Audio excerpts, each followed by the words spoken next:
Dicen que el tiempo es un juez implacable que termina poniendo a cada uno en su lugar, pero se olvidan de que, a veces, el tiempo necesita un verdugo que le eche una mano. La traición no es un golpe seco que te rompe los huesos, es un ácido que se filtra por las grietas de tu confianza, quemando todo lo que creías real hasta dejar solo cenizas y hambre de justicia. He pasado 10 años construyendo un altar para un hombre que, mientras me besaba, estaba cavando mi fosa con la pala de su propia arrogancia. Pero esta noche, el funeral no será el mío. La seda del vestido se sentía como una lengua de hielo recorriendo mi piel. Me detuve frente al espejo del dormitorio principal, en ese piso de lujo en el centro de Madrid que Carlos llamaba hogar, pero que para mí no era más que una jaula de mármol y silencios. Miré mi reflejo y no reconocí a la mujer que me devolvía la mirada. Ojos hundidos tras capas de maquillaje caro, labios sellados por la costumbre de no molestar y ese collar de perlas que doña Elena, mi suegra, me había obligado a usar porque una Sánchez debe parecer una Sánchez. Carlos entró en la habitación, irradiando ese aura de éxito que se compra con el sudor ajeno y la falta de escrúpulos. Se estaba ajustando los gemelos de oro, esos que le regalé por nuestro último aniversario, y me miró a través del espejo con esa mezcla de aburrimiento y desprecio que se le dedica a un mueble viejo. Espero que no pienses presentarte así en la finca, Sofía, soltó, con una voz tan afilada como un bisturí.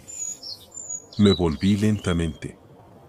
Mi voz, aunque tranquila, escondía una tormenta que él no supo ver. ¿Qué tiene de malo el vestido, Carlos? Tu madre lo eligió. Dijo que era apropiado. Él soltó una carcajada seca, carente de cualquier rastro de humor. Mi madre intenta ocultar lo que es obvio, pero ni la seda de la calle Serrano puede esconder que no perteneces aquí. Te ves ordinaria. Como una dependienta que ha robado el armario de su jefa. Quítate esas perlas, Sofía. En ti parecen bisutería barata. No quiero que mi padre piense que su hijo mayor no puede permitirse algo mejor. Me quité el collar sin decir una palabra. Las perlas golpearon la madera del tocador con un ruido seco, definitivo. Carlos se acercó, invadiendo mi espacio personal, ese aire que ya apenas podía respirar cuando él estaba cerca. Me tomó de la barbilla con una fuerza que pretendía ser posesiva pero que solo era violenta. Esta noche es el aniversario de mi padre, don Gregorio. Estarán los ministros, los banqueros, las familias que realmente mueven los hilos de este país. Así que hazme un favor, limítate a ser un adorno. Sonríe cuando te miren, asiente cuando te hablen y, por lo que más quieras, no abras la boca para opinar sobre nada. Nadie ha venido a escuchar la sabiduría de una chica que salió de un barrio que ni siquiera aparece en el GPS. Sé una buena esposa, quédate a mi sombra y no me avergüences. Lo miré fijamente. En mis ojos no había rastro de la sumisión que él esperaba. Había un vacío azul, una calma de cementerio que pareció inquietarlo durante un breve segundo. Entiendo perfectamente mi papel para esta noche, Carlos. No te preocupes, no te voy a defraudar. Él asintió, satisfecho con su pequeña victoria diaria, y salió de la habitación sin sospechar que acababa de firmar su propia sentencia de muerte social. Tomé mi bolso. Dentro, junto al carmín, descansaba una pequeña memoria USB. Mi seguro de vida. Mi arma de destrucción masiva. Bajamos al garaje y el trayecto hasta la finca, a las afueras de Madrid, fue un desierto de palabras. Él revisaba su teléfono, cegaramente enviando mensajes a alguna de sus amantes, mientras yo observaba las luces de la ciudad desaparecer por la ventanilla, sintiendo como el frío de la noche se instalaba en mis huesos. La finca de los Sánchez apareció ante nosotros como un castillo iluminado para una guerra que nadie más veía. Cientos de coches de alta gama, el olor a tabaco de calidad y el brillo de los diamantes bajo las lámparas de cristal. Nada más entrar, doña Elena nos recibió con esa sonrisa de plástico que solo las mujeres de su casta saben mantener durante horas. Ignoró mi saludo y se lanzó a los brazos de su hijo perfecto, susurrándole lo orgullosa que estaba de él. A mí me dedicó una mirada de soslayo, como quien inspecciona una mancha en la alfombra que no se ha podido limpiar. Pasad, pasad, don Gregorio ya está en el salón principal, dijo ella con voz meliflua. Javier y Lucía también han llegado. En el salón, el aire pesaba. Don Gregorio, el patriarca, el hombre que había levantado un imperio sobre cadáveres financieros, presidía la mesa como un rey absoluto. Carlos se deshizo en halagos hacia su padre, entregándole un reloj que costaba más que el sueldo anual de un obrero. Yo me mantuve un paso atrás, observando el tablero. Javier, el hermano menor, estaba cerca de la chimenea. Parecía fuera de lugar, con esa honestidad que no terminaba de encajar en el apellido Sánchez. Y a su lado, Lucía. Su esposa. Mi cuñada. Llevaba un vestido rojo que gritaba mírame, una provocación andante en medio de tanta pompa aristocrática. Vi el momento exacto en que Carlos pasó a su lado. Fue un roce, apenas un segundo en el que su mano se deslizó por la espalda baja de Lucía de una forma que ningún cuñado debería hacer jamás. Ella se inclinó hacia él, una respuesta instintiva, carnal, sucia. Nadie más lo notó. Los invitados seguían riendo, los camareros seguían sirviendo vino, y Javier seguía mirando a su hermano con una admiración que me partió el alma por un instante. Pero yo lo sabía. Había visto esas mismas manos en las cámaras que instalé en nuestro propio cuarto, en nuestra propia cama, mientras yo estaba de viaje visitando a mi familia. La cena fue un desfile de hipocresía. Don Gregorio hablaba de la importancia del linaje, de la lealtad, de cómo un hombre solo es tan fuerte como la familia que lo respalda. Carlos asentía, bebiendo copas de vino una tras otra, hasta que el alcohol empezó a soltarle la lengua y a sacar al monstruo que siempre había intentado esconder bajo trajes de 1000 euros. Llegó el momento de los brindis. Carlos se puso de pie, tambaleándose ligeramente, pero manteniendo esa sonrisa arrogante que lo hacía parecer intocable. Golpeó su copa con la cuchara de plata, reclamando la atención de los 200 invitados. Padre, comenzó, con la voz pastosa pero potente. 65 años siendo el norte de esta familia. Me enseñaste a no conformarme, a tomar lo que quiero y a descartar lo que no sirve. Y hoy, quiero brindar por eso. Por las lecciones aprendidas. Su mirada cayó sobre mí con un odio tan puro que el salón pareció quedarse sin oxígeno. Dicen que detrás de un gran hombre hay una gran mujer, continuó, y una risita cínica escapó de sus labios. Pero a veces, detrás de un hombre, solo hay un lastre. Quiero agradecer a mi esposa, Sofía, por ser mi mayor error. Por enseñarme, día tras día, que no se puede convertir un gato callejero en un pura sangre. Brindo por mi mayor decepción, por la mujer que me recuerda cada mañana lo que pasa cuando uno se deja llevar por la lástima en lugar de por la ambición. El silencio que siguió a sus palabras fue ensordecedor. Nadie sabía dónde mirar. Pero entonces, Ocurrió lo que suele pasar en estos círculos de poder, alguien soltó una carcajada nerviosa. Y como si fuera una señal, el resto lo siguió. Pronto, el salón entero estaba riendo. Una risa colectiva, cruel, dirigida a la mujer que estaba sentada allí, inmóvil, recibiendo el desprecio público de su marido como si fuera un regalo. Javier miraba a su hermano con horror. Lucía bebía de su copa, ocultando una sonrisa de triunfo. Don Gregorio fruncía el ceño, no por lo que Carlos había dicho, sino por la vulgaridad de decirlo en público. Me levanté. No había lágrimas en mis ojos. No había temblor en mis manos. Las risas empezaron a morir a medida que caminaba hacia la cabecera del salón, justo donde estaba el proyector que había estado mostrando fotos de la familia feliz durante toda la velada. Carlos me miró con una mueca de asco. ¿A dónde vas, Sofía? ¿Vas a llorar a la cocina con el servicio? Siéntate y no estropees la fiesta. No lo miré. Mi objetivo era el técnico que controlaba el ordenador. Perdonen la interrupción, dije. Mi voz sonó a través de los altavoces, profunda, gélida, con una autoridad que nunca antes me habían permitido tener.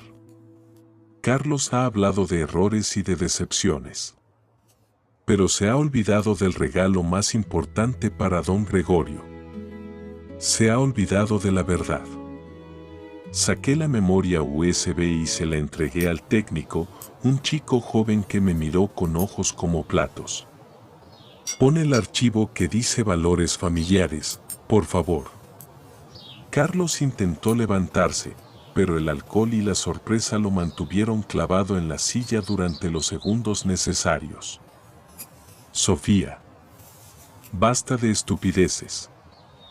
Apagad eso, gritó doña Elena desde su sitio. Pero la pantalla ya se había ido a negro. Y de repente, el sonido inundó la sala. No era música clásica. Eran gemidos. Eran risas cómplices. Y entonces, la imagen apareció en alta definición. Nuestro dormitorio. Nuestra cama. Y Carlos, con la misma voz con la que acababa de humillarme, diciéndole a la mujer que tenía debajo cuánto odiaba a su hermano idiota y cuánto deseaba que don Gregorio se muriera de una vez para quedarse con todo el imperio. Y esa mujer que gritaba su nombre mientras se enredaba en las sábanas que yo misma había comprado, no era otra que Lucía. La esposa de Javier. La joya de la familia. El salón de la finca de los Sánchez se convirtió, en ese preciso instante, en el escenario de una masacre que nadie olvidaría jamás. El silencio que siguió al estruendo de la verdad no fue un silencio de paz, sino el vacío absoluto que queda después de una explosión nuclear. Esa noche, en aquel salón de mármol y traiciones, no solo se rompió el honor de los Sánchez, allí murió definitivamente la mujer que yo solía ser. La Sofía que creía en el perdón, la que agachaba la cabeza ante los gritos, la que buscaba excusas para las ausencias de su marido. Esa mujer se evaporó entre los gemelos de oro y la saliva amarga de la humillación pública. Dicen que el odio es un sentimiento cálido, pero mienten. El odio verdadero es un bloque de hielo que se instala en el centro del pecho y te permite pensar con una claridad aterradora. Mientras los invitados gritaban y don Gregorio se desplomaba como un roble centenario alcanzado por un rayo, yo me quedé inmóvil, observando el caos con la curiosidad de un entomólogo estudiando a un insecto moribundo. Carlos estaba allí, en el suelo, con la cara desencajada, intentando balbucear una disculpa que el aire se negaba a transportar. Pero para entender cómo llegamos a ese momento, a esa masacre televisada, tengo que arrastrarlos conmigo a las semanas anteriores. A los días en los que el dolor se transformó en estrategia. Todo empezó con un aroma. No era perfume de mujer, no era ese cliché de la mancha de carmín en la camisa. Era el aroma del dinero sucio y el exceso de confianza. Carlos se sentía intocable. Creía que yo era una parte más del mobiliario de la casa, algo que se limpia, se pule y se ignora. Pero la curiosidad es un veneno que, una vez que entra en la sangre, solo se cura con la verdad, por muy podrida que ésta sea. Recuerdo la tarde en la que encontré la primera grieta. Carlos se había ido a una reunión de emergencia en Marbella. Dejó su ordenador personal encendido, algo que nunca hacía. Fue un descuido provocado por la arrogancia. Al principio, solo buscaba fotos, algún indicio de una aventura pasajera. Quería confirmar mi dolor para poder llorar con motivos. Pero lo que encontré fue mucho más profundo. No solo eran mensajes con Lucía, mi cuñada, mensajes que describían encuentros en hoteles de paso y en nuestra propia cama. Eran hojas de cálculo. Cuentas en paraísos fiscales. Desvíos de fondos de la empresa familiar de don Gregorio hacia empresas fantasma a nombre de testaferros que resultaron ser amigos de la infancia de Carlos. Mi marido no solo estaba traicionando mi cama, estaba desangrando el imperio de su propio padre. Estaba devorando la mano que lo alimentaba. En ese momento, el mundo se detuvo. Sentí un frío que me caló hasta los huesos. Me senté en el suelo del despacho, con la luz mortecina del atardecer entrando por el ventanal, y comprendí que mi vida entera había sido una farsa diseñada por un psicópata con traje de Armani. ¿Qué haces cuando descubres que el hombre con el que compartes el pan es un monstruo que no tiene lealtad ni siquiera por su propia sangre? Tienes dos opciones: huir con las manos vacías o quedarte y asegurarte de que él pierda hasta el último gramo de su dignidad. Esa noche no dormí. Fui a ver a Mateo. Mateo no es un amigo cualquiera. Es un viejo lobo de mar, un abogado que trabajó para mi padre antes de que nuestra familia lo perdiera todo.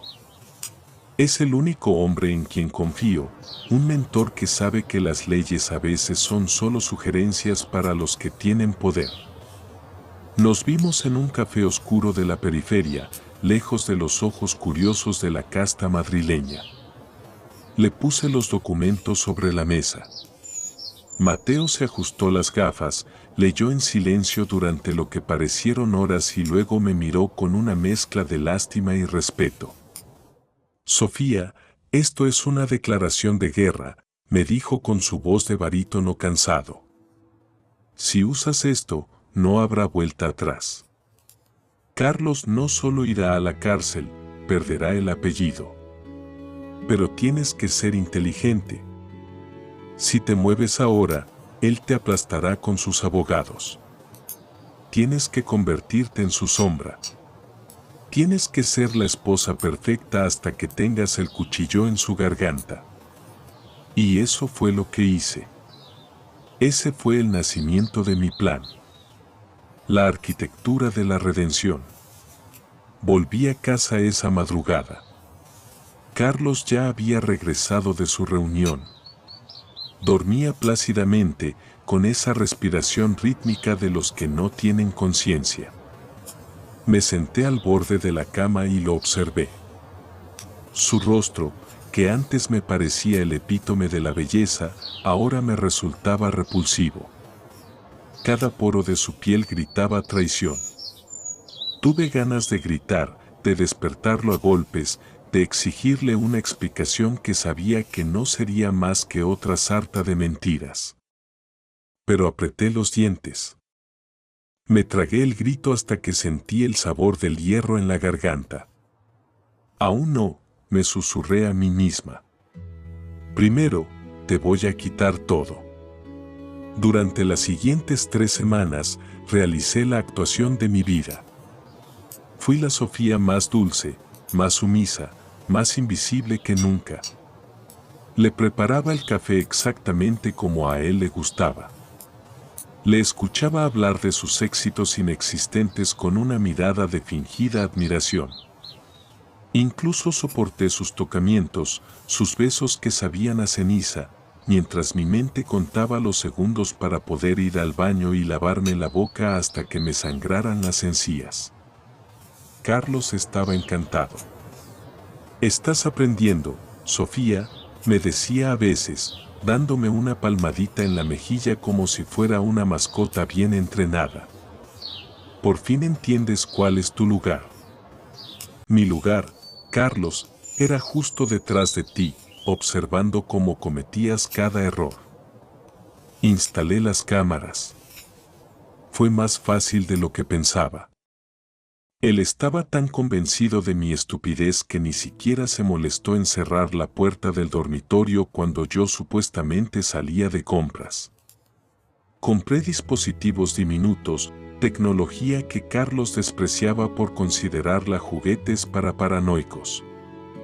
Los escondí en el despertador, en el detector de humos, en el marco de ese cuadro horrible que su madre nos regaló por la boda. Y empecé a coleccionar. Coleccioné sus tardes de sexo desenfrenado con Lucía en nuestras sábanas de hilo egipcio. Escuché cómo se reían de Javier, llamándolo el tonto útil que trabajaba 12 horas al día mientras ellos se gastaban el dinero de la familia en vicios que don Gregorio nunca aprobaría. Pero lo más importante no fue el sexo. Fue el sonido del papel. Grabé las conversaciones donde Carlos le explicaba a Lucía cómo estaba falsificando las firmas de su padre en los contratos de construcción de la nueva urbanización en la Costa del Sol. «El viejo está gaga», decía Carlos entre risas, mientras servía 2 copas de nuestro mejor whisky. «Firma lo que le ponga delante sin mirar. En 2 años, esta empresa será nuestra y Javier estará en la calle pidiendo limosna». Cada palabra era un clavo más en su ataúd. Mateo me ayudaba desde las sombras. Él se encargaba de rastrear las cuentas, de verificar que los documentos que yo copiaba de la oficina de Carlos fueran legales y vinculantes. «Eres una mujer valiente, Sofía», me decía Mateo. «Muchos habrían aceptado un cheque y se habrían ido. Tú estás buscando justicia». Justicia. Qué palabra tan hermosa y tan pesada. Recuerdo una noche, pocos días antes del aniversario. Carlos llegó tarde, oliendo el perfume floral que siempre usaba Lucía. Se acercó a mí en la cocina, intentó abrazarme por la espalda. Sentí una náusea tan violenta que tuve que sujetarme al borde de la encimera para no caer. «¿Qué te pasa, nena?» «Estás tensa», murmuró en mi oído. «Es solo el estrés de la fiesta de tu padre, Carlos. Quiero que todo salga perfecto. Es un día muy importante para la familia». «No», respondí, forzando una sonrisa que no llegó a mis ojos. «Así me gusta. Mi padre valora la lealtad por encima de todo. Si esta fiesta sale bien, me nombrará CEO oficialmente. Y tú, por fin, tendrás el estatus que siempre soñaste». Esa noche, mientras él roncaba, yo me encerré en el baño y revisé las grabaciones una vez más. Miré la cara de Lucía en la pantalla del móvil. Miré la expresión de placer sádico de Carlos. Y sentí que el hielo en mi pecho se expandía, cubriéndolo todo. Ya no sentía dolor por la infidelidad. El dolor es para los que todavía aman. Yo solo sentía la fría determinación de un arquitecto que ha diseñado un edificio destinado a colapsar sobre sus habitantes en el momento exacto. Analicé las finanzas una última vez. Carlos había desviado más de 5 millones de euros en los últimos 18 meses. Había dejado rastros, migajas de pan que él creía ocultas tras muros de fuego informáticos, pero que para un ojo experto como el de Mateo eran autopistas hacia la cárcel de Soto del Real. El plan estaba listo. El escenario estaba montado. Solo faltaba el detonante. Y Carlos, en su infinita estupidez, me dio el detonante perfecto esa misma mañana antes de la fiesta. Me llamó al despacho, me tiró aquel collar de perlas de doña Elena y me humilló una vez más, recordándome que yo no era nada sin su apellido. No me decepciones hoy, Sofía, me dijo mientras salía por la puerta. No, Carlos. No te decepcioné. Te di exactamente lo que te merecías. Te di la verdad en bandeja de plata, delante de todos tus dioses y de todos tus demonios. La traición tiene un precio, y Carlos Sánchez estaba a punto de descubrir que no tenía suficiente dinero en todas sus cuentas suizas para pagarlo. La caída apenas estaba comenzando. Vivir con el enemigo no es lo difícil. Lo difícil es desayunar con él, mirarlo a los ojos y sonreír mientras notas el sabor de la sangre en tu propia boca de tanto morderte la lengua. Cada día que pasaba en esa casa, el aire se volvía más denso, más tóxico, como si las paredes de mármol estuvieran absorbiendo la podredumbre de los secretos de Carlos. Me convertí en una sombra. En una actriz de método que merecía el mayor de los premios por no clavarle un cuchillo de cocina en la espalda cada vez que me pedía que le anudara la corbata. Faltaba una semana para el aniversario. Solo 7 días de fingir que no sabía que mi marido se reía de mí en los hoteles de la Castellana. Solo 7 días para terminar de tejer la red que lo asfixiaría ante la mirada de toda la aristocracia de Madrid. Mis encuentros con Mateo se volvieron más frecuentes, pero también más peligrosos. Nos veíamos en bibliotecas públicas, en parques llenos de gente donde nadie se fija en una mujer con gafas de sol y un hombre mayor leyendo el periódico. Sofía, esto es lo último que he podido rastrear, me dijo Mateo una tarde lluviosa en el Retiro. Me entregó un sobre marrón. Dentro había copias de las transferencias bancarias que Carlos había realizado a una cuenta en las Islas Caimán a nombre de una sociedad llamada Lucía Investments. ¡Qué falta de imaginación! Ni siquiera se molestó en ocultar el nombre de su amante en sus estafas. Él cree que don Gregorio es un anciano acabado, continuó Mateo con un hilo de voz. Pero si el viejo descubre que su propio hijo está vaciando las arcas de la constructora para financiar los caprichos de su nuera, no habrá piedad. Don Gregorio ama su imperio más que a su propia sangre. Lo sé, Mateo. Y por eso voy a darle la prueba definitiva en bandeja de plata, respondí. Pero necesitaba algo más. Algo que no fueran solo números en un papel. Necesitaba que Carlos confesara su desprecio, no solo por mí, sino por el legado de su padre. La tensión en la casa era insoportable. Carlos estaba eufórico. Su plan de desvío de capital estaba llegando a su fase final y él ya se veía como el nuevo rey de la ciudad. Esa euforia lo volvía descuidado. Una noche, llegó a casa especialmente ebrio. Entró en el dormitorio tropezando, tirando la chaqueta sobre mi tocador, justo encima de mis joyas. Sofía, ¿estás despierta?, balbuceó, acercándose a la cama con un olor a ginebra y tabaco que me revolvió el estómago. Sí, Carlos. Ha ido bien la reunión, dije, manteniendo la calma, con el corazón martillando contra mis costillas. Mejor que bien. Mi padre es un genio, pero ya está viejo. Ve fantasmas donde no los hay, se preocupa por la ética. La ética. La ética no levanta rascacielos, Sofía. El miedo y el dinero sí. Se sentó al borde de la cama, dándome la espalda. Yo alcancé mi teléfono, que estaba oculto bajo la almohada, y activé la grabadora. ¿Y Javier? ¿Él sabe algo de tus nuevos proyectos?, pregunté con voz suave, incitándolo. Carlos soltó una carcajada que sonó a cristales rotos. ¿Javier? Por favor. Javier es un cordero. Cree que somos una familia unida, el pobre idiota.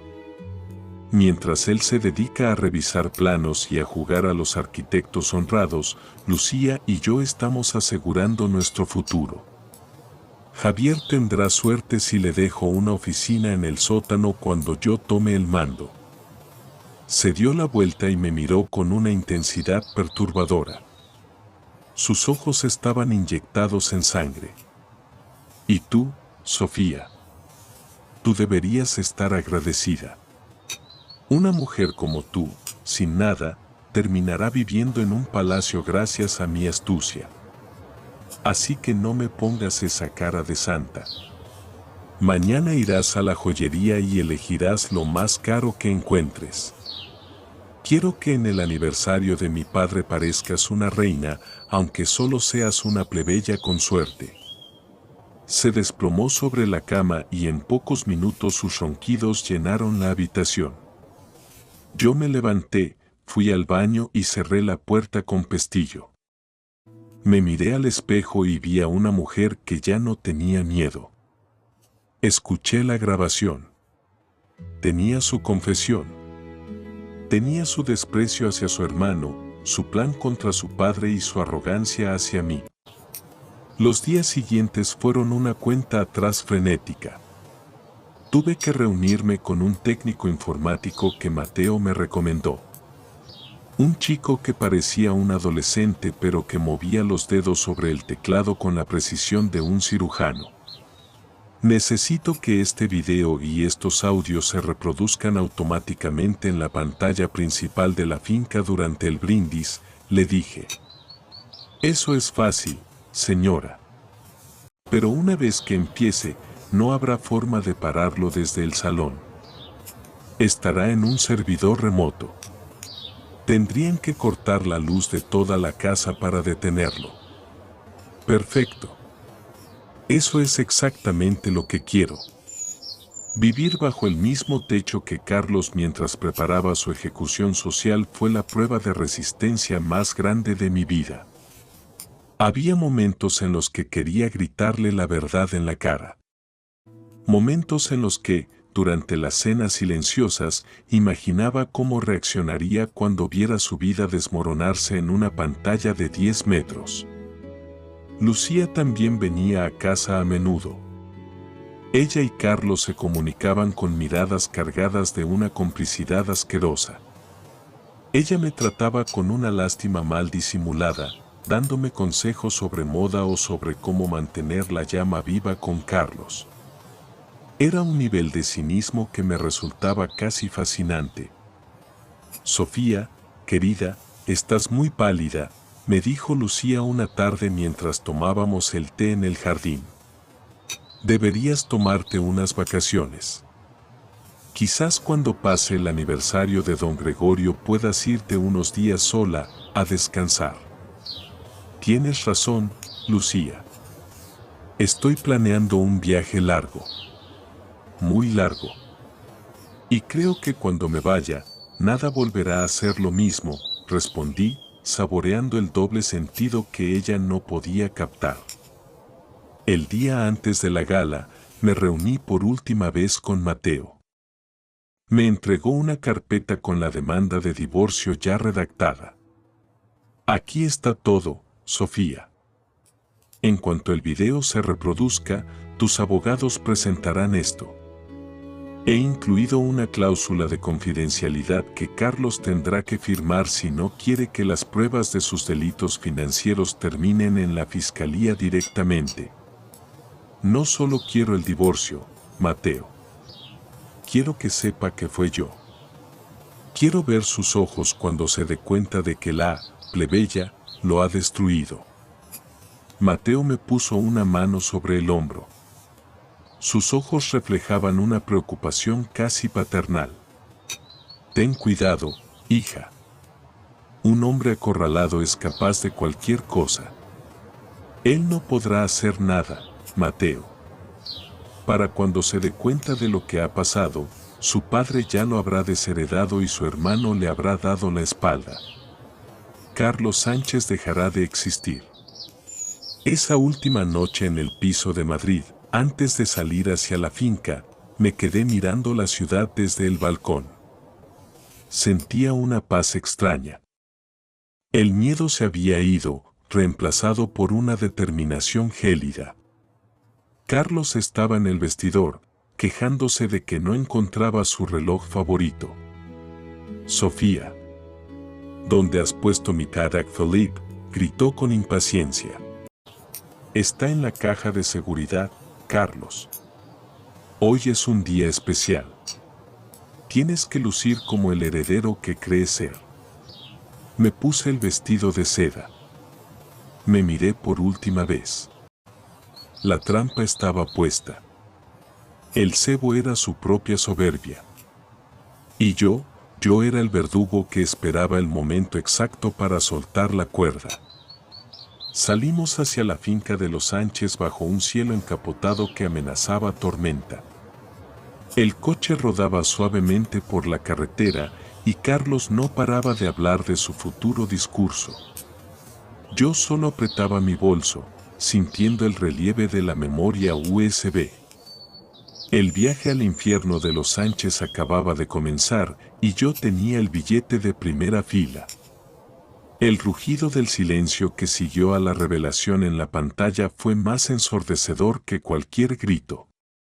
En la gran sala de la finca, el aire se congeló.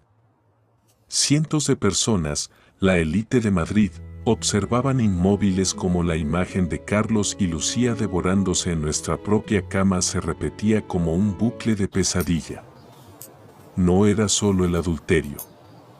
Eran las palabras de Carlos, grabadas con una nitidez cruel, planeando la caída de su propio padre y burlándose de la idiotez de su hermano. Vi a Carlos. Su rostro, antes lleno de una arrogancia inquebrantable, se volvió de un color ceniza cadavérico. Sus manos temblaban tanto que la copa de cristal se le resbaló, estallando contra el suelo en 1000 pedazos. Ese sonido fue la señal de inicio del fin. Don Gregorio, que hasta ese momento parecía una estatua de piedra, soltó un quejido gutural. Se llevó la mano al pecho, apretando la camisa con una fuerza desesperada. Sus ojos, clavados en su hijo mayor, estaban llenos de una decepción tan profunda que quemaba. «Tú», alcanzó a decir el viejo patriarca antes de que sus rodillas cedieran. El estrépito de su cuerpo golpeando el suelo fue el fin de una era. Doña Elena soltó un grito que desgarró la noche. El caos estalló. Invitados corriendo, camareros pidiendo una ambulancia, el llanto histérico de Lucía, que había caído de rodillas intentando cubrirse el rostro. Yo me quedé allí, de pie frente al proyector, sintiendo una paz que rozaba lo divino.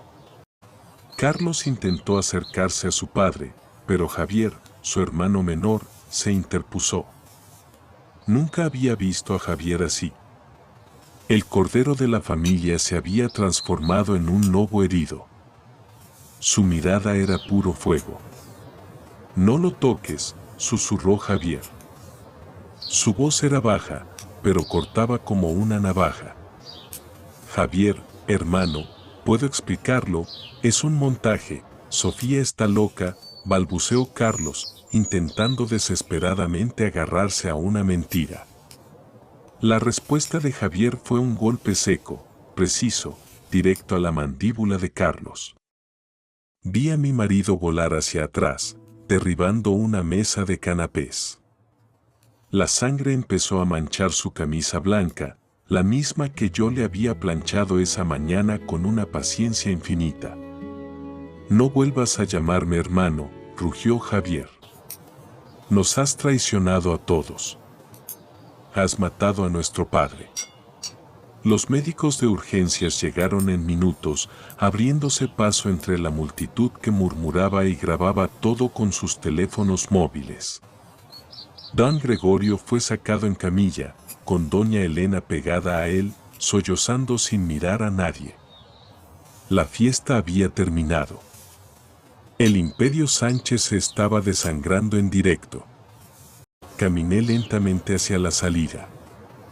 En el vestíbulo, Carlos estaba sentado en el suelo, rodeado de restos de comida y cristales rotos. Se veía pequeño. Se veía acabado. Cuando pasé a su lado, levantó la vista. Sus ojos estaban inyectados en sangre y llenos de un odio impotente. ¿Estás contenta, Sofía? Lo has destruido todo, escupió con un hilo de voz. Me detuve y me agaché para estar a su altura.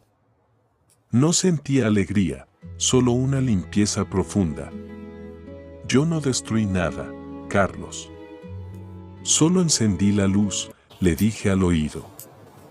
Si lo que viste en la pantalla te parece un monstruo, es porque siempre lo fuiste. Yo solo permití que el mundo te viera sin la máscara. Saqué un sobre azul de mi bolso y lo puse sobre sus rodillas. Son los papeles del divorcio. Mateo me está esperando fuera. Tienes 24 horas para firmar y aceptar todas las condiciones, o las pruebas de tus desvíos de capital irán directas a la oficina del fiscal de delitos económicos. Me levanté sin esperar respuesta. Crucé la puerta de roble de la finca y el aire fresco de la noche me golpeó la cara. Hice una inspiración larga, profunda. Sabía a libertad. La semana que siguió fue un torbellino de trámites y noticias. Don Gregorio sobrevivió al infarto, pero el hombre que salió del hospital ya no era el mismo. Lo primero que hizo fue convocar a sus abogados. Carlos fue despojado de cada cargo, cada acción y cada céntimo que llevaba el apellido Sánchez. Su padre le prohibió volver a pisar cualquiera de sus propiedades. Lucía huyó de Madrid esa misma noche. Javier, con el corazón roto pero la dignidad intacta, inició el proceso de divorcio más rápido de la historia de este país. Me reuní con Carlos por última vez en el despacho de Mateo. Ya no llevaba trajes a medida. Su ropa estaba arrugada, tenía ojeras profundas y el temblor de sus manos delataba que el alcohol se había convertido en su único refugio. Firma aquí, dijo Mateo, señalando la última página del acuerdo. Carlos tomó el bolígrafo con desgana. Me miró, intentando buscar una pizca de la Sofía que él podía manipular, pero no encontró nada. Me dejas en la calle, Sofía. Después de todo lo que te di, murmuró. No me diste nada que no fuera robado, Carlos. Te quedas con lo que viniste al mundo, nada. Solo que ahora, además, tienes el desprecio de todos los que te conocieron. Él firmó. El sonido del papel siendo arrastrado fue la música de mi victoria. Cuando salió del despacho, caminé hacia la ventana. Lo vi caminar por la acera, confundido entre la gente, como un hombre invisible. El gran Carlos Sánchez ya no era más que un fantasma en el asfalto de Madrid. Mateo se acercó y me puso una mano en el hombro. Se acabó, Sofía. Eres libre. Y además, eres una mujer rica. El acuerdo de confidencialidad y los beneficios del divorcio te aseguran que nunca más tendrás que bajar la cabeza ante nadie. No es el dinero, Mateo, respondí mirando al horizonte. Es el peso que ya no siento en la espalda. Es el silencio que por fin es mío. La victoria no sabía a champán ni a fiesta. Sabía a una mañana tranquila, a un café a solas y a la certeza de que mi nombre, Sofía, ya no estaba ligado a ninguna cadena. El teatro había caído. Los villanos estaban en el exilio. Y yo estaba lista para nacer de nuevo. La libertad no es un destino, es un suspiro. Es esa sensación que te embarga al despertar por la mañana, ver un rayo de sol bailando sobre el suelo de madera y darte cuenta de que, por primera vez en 10 años, no hay nadie al otro lado de la puerta para dictar cuánto vales. Durante una década, viví como un fantasma en un palacio de espejos, donde cada reflejo era una mentira diseñada para anularme. Pero hoy, los espejos se han roto. Y de entre los cristales ha emergido una mujer que ya no pide permiso para existir. Tras salir del despacho de Mateo con el acuerdo de divorcio firmado, no volví al piso de Madrid. No me llevé nada de esa vida, salvo los recuerdos filtrados por el tamiz del aprendizaje y un capital suficiente para empezar de cero, sin deudas emocionales. Elegí un pequeño apartamento en el barrio del Poblenou, en Barcelona, cerca del mar. No tiene columnas de mármol ni cuadros con marcos dorados, pero tiene ventanales inmensos que dejan entrar el salitre y el aroma del jazmín por las noches. Aquí, nadie critica mi ropa, nadie me ordena callar en las cenas y, lo más importante, nadie me llama su mayor error. Los primeros meses transcurrieron en un silencio bendito. Me dediqué a recoger los pedazos de mí misma que había dejado olvidados por el camino. Antes de conocer a Carlos, yo era una arquitecta con futuro. Él me convenció de que debía ser su apoyo, pero en realidad quería que fuera su sombra. Ahora he vuelto a mis planos. He abierto un pequeño estudio de diseño, especializado en espacios mínimos, honestos y llenos de luz. Los clientes me buscan por mi visión, no por el apellido Sánchez. Cada proyecto que termino es una declaración de principios. Sofía no necesita a un hombre poderoso para brillar, ella misma es la fuente de luz. Las noticias de los Sánchez me llegan de vez en cuando, como ecos lejanos de una tormenta que ya no me moja. Don Gregorio sobrevivió, pero se retiró del mundo. Pasa sus días en un monasterio en el sur, buscando la paz que el dinero no pudo comprarle tras ver la podredumbre de su primogénito. Javier ha tomado las riendas de la empresa. Ha limpiado la estructura de los parásitos que Carlos alimentaba. A veces me escribe un mensaje de respeto mutuo entre dos personas que fueron víctimas del mismo depredador. ¿Y Carlos? Lo último que supe es que vive en un piso alquilado en las afueras. Sus amigos de alcurnia desaparecieron en cuanto el flujo de dinero se cortó. Intentó demandar a su padre, pero nadie escucha a un traidor desenmascarado. Ahora es solo un hombre amargado que se consume en alcohol y soledad. Es el castigo más justo para un egoísta, tener que vivir consigo mismo, sin nadie más a quien culpar de su miseria. Una tarde de mayo, cuando el sol tiñe de oro las olas del Mediterráneo, decidí hacer ese viaje a la Costa Brava que Carlos siempre me prometió y nunca cumplió de verdad. Fui sola. Caminé por la arena fina de un pequeño pueblo pesquero, sintiendo el agua fría lamiendo mis pies descalzos. Sin cámaras, sin vestidos caros, sin juicios. Solo yo y la inmensidad del horizonte. Me senté en una roca a mirar cómo el cielo se fundía con el mar. Comprendí que la verdadera venganza no es hacer sufrir al otro. La verdadera venganza es vivir una vida tan plena y luminosa que la existencia de quien te dañó deje de tener importancia en tu mapa mental. ¿Le importa si me quedo aquí un momento? Una voz cálida sonó a mi lado. Me giré y vi a un hombre de piel curtida por el sol y ojos color roble. Llevaba una cámara vieja y un libro bajo el brazo. El mar está increíble hoy, ¿verdad?, continuó él, sin esperar una respuesta, pero con una naturalidad que me resultó reconfortante. Hablamos. No de dinero, ni de estatus, ni de poder.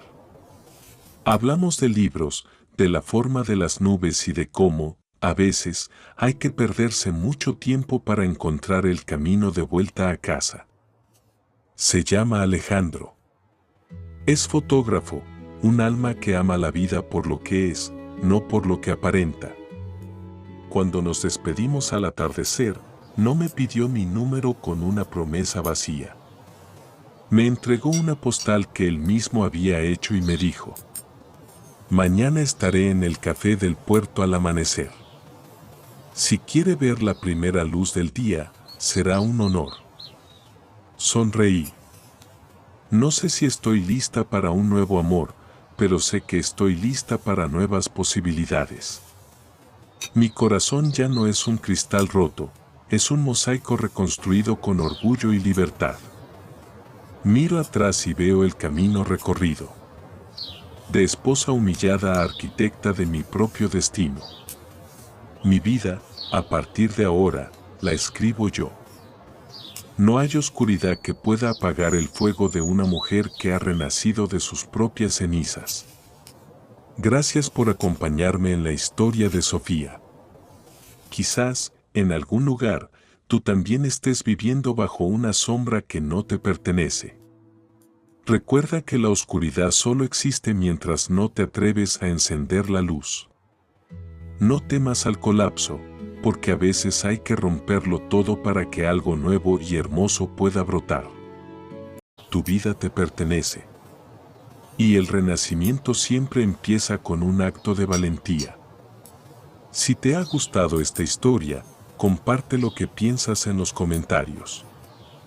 ¿Crees que Sofía debería encontrarse con Alejandro mañana? ¿O debería seguir su camino en solitario? Me encantará leerte. No olvides suscribirte para no perderte nuestro próximo drama psicológico. Hasta la próxima, y recuerda, sé siempre el arquitecto de tu propia felicidad.